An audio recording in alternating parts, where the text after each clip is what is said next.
Welcome to Rotterdam.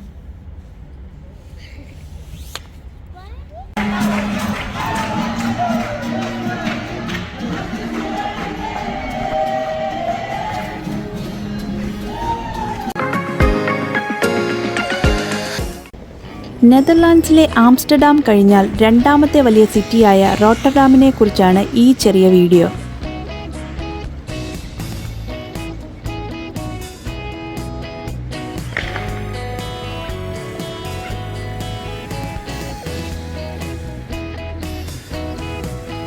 ആയിരത്തി 1847 തുറന്ന് പ്രവർത്തനം ആരംഭിച്ച റോട്ടർഡാം സെൻട്രൽ റെയിൽവേ സ്റ്റേഷനാണിത്.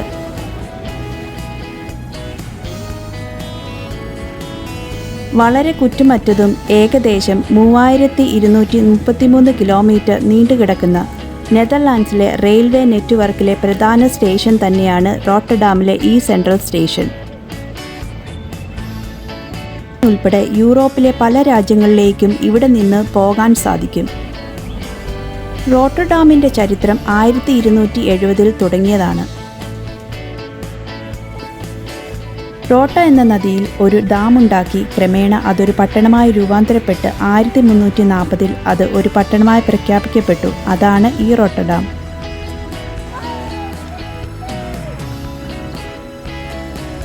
ആ കാണുന്നതാണ് ഓപ്പൺ എയർ മാരിടൈം മ്യൂസിയം.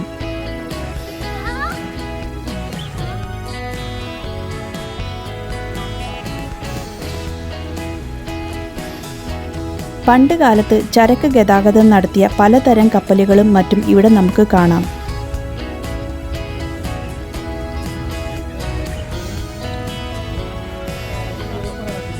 ഈ ഫ്ലോട്ടിംഗ് പ്ലാറ്റ്ഫോമിൽ കൂടെ മറുകരയിലെത്തുമ്പോഴും പഴയ കാലത്തെ പലതരം കപ്പലുകളും മറ്റും കാണാൻ സാധിക്കും.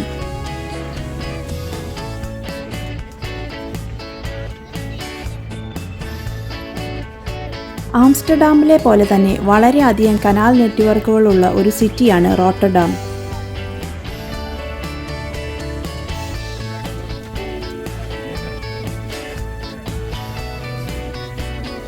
ഈ മാപ്പ് റോട്ടർഡാമിലെ വാട്ടർ ടാക്സിയുടേതാണ്. അങ്ങനെ നിൽക്കുമ്പോൾ നല്ല മഞ്ഞയും കറുപ്പും കലർന്ന ഒരു വാട്ടർ ടാക്സി ആളുകളെയും കൊണ്ട് പോകുന്നു. ശരിക്കും അതിൻ്റെ പോക്ക് കാണാൻ നല്ല രസമായിരുന്നു. ഈ വാട്ടർ ടാക്സിയിൽ കയറുന്നത് സന്ദർശകരുടെ ഒരു പ്രധാന ആക്ടിവിറ്റിയാണ്. യൂറോപ്പിലെ തന്നെ ലാർജസ്റ്റ് സീപോർട്ടായി റോട്ടർഡാമിനെ കണക്കാക്കപ്പെടുന്നു. ദിനം പ്രതി ഇവിടെ ക്രൂസ് ഷിപ്പുകളും സഞ്ചാരികളെയും കൊണ്ട് എത്താറുണ്ട്.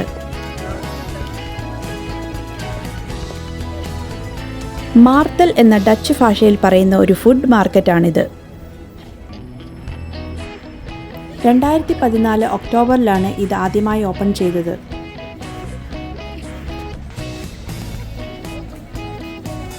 ഏതൊരു സഞ്ചാരിയും റോട്ടർഡാമിൽ എത്തിയാൽ ഇവിടെ സന്ദർശിക്കാതെ പോകാൻ പാടില്ല.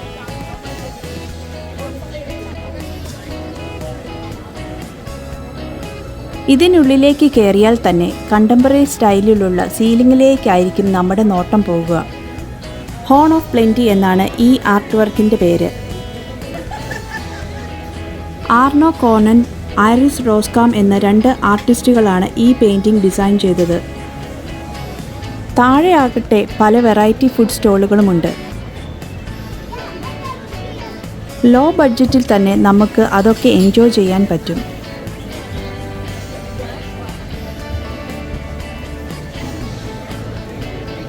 ഇതിൻ്റെ ഏറ്റവും താഴത്തെ 3 നില അണ്ടർഗ്രൗണ്ട് പാർക്കിംഗ് ആണ്. താഴത്തെ ഒരു നില ഇലക്ട്രോണിക് സാധനങ്ങൾക്കായി ഉള്ളതാണ്. ഫുഡിനേക്കാളും എന്നെ ആകർഷിച്ചത് സീലിംഗിലെ പെയിൻറ്റിംഗ് ആണ്.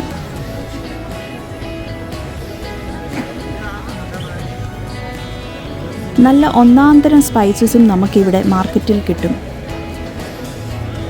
ഇവിടെ നിന്ന് വെളിയിലിറങ്ങുമ്പോഴുള്ള സ്ഥലം ഓപ്പൺ എയർ മാർക്കറ്റിന് വേണ്ടിയിട്ടുള്ളതാണ്. ഞങ്ങൾ എത്തിയപ്പോൾ നിർഭാഗ്യവശാൽ അതിൻ്റെ സമയം കഴിഞ്ഞുപോയി. ആ ഡിഷ് ആൻറ്റിന കമത്തി വെച്ചിരിക്കുന്ന പോലെയുള്ള നിർമ്മിതിയാണ് റോട്ടർഡാം ബ്ലാക്ക് സ്റ്റേഷൻ.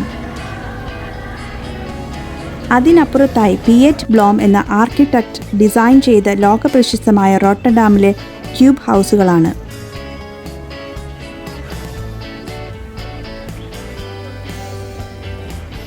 നഗരശൈലിയോട് ചേർന്ന് ജീവിക്കുക എന്ന ഒരു കൺസെപ്റ്റിൻ്റെ പുറത്താണ് ഈ വീടുകൾ നിർമ്മിച്ചത്.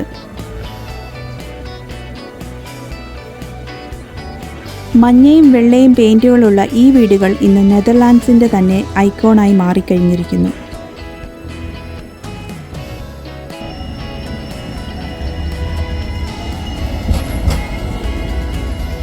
നെതർലാൻഡ്സിലെ മറ്റ് നഗരങ്ങളെപ്പോലെ ട്രാമും സൈക്കിളുകളും തന്നെയാണ് ഇവിടുത്തെ പ്രധാന മോഡ് ഓഫ് ട്രാൻസ്പോർട്ടേഷൻ. അപ്പോൾ ദിനം പ്രതി സഞ്ചാരികളെയും കൊണ്ട് ക്രൂയിസ് ഷിപ്പുകൾ ഉൾപ്പെടെയുള്ള കപ്പലുകൾ നങ്കൂരമിടുന്ന റോട്ടർഡാം എന്ന നഗരത്തെക്കുറിച്ചുള്ള ഈ ചെറിയ വീഡിയോ നിങ്ങൾക്ക് ഇഷ്ടമായി എന്ന് വിചാരിക്കുന്നു. അപ്പോൾ മറ്റൊരു വീഡിയോയുമായി പിന്നെ കാണാം. Bye bye.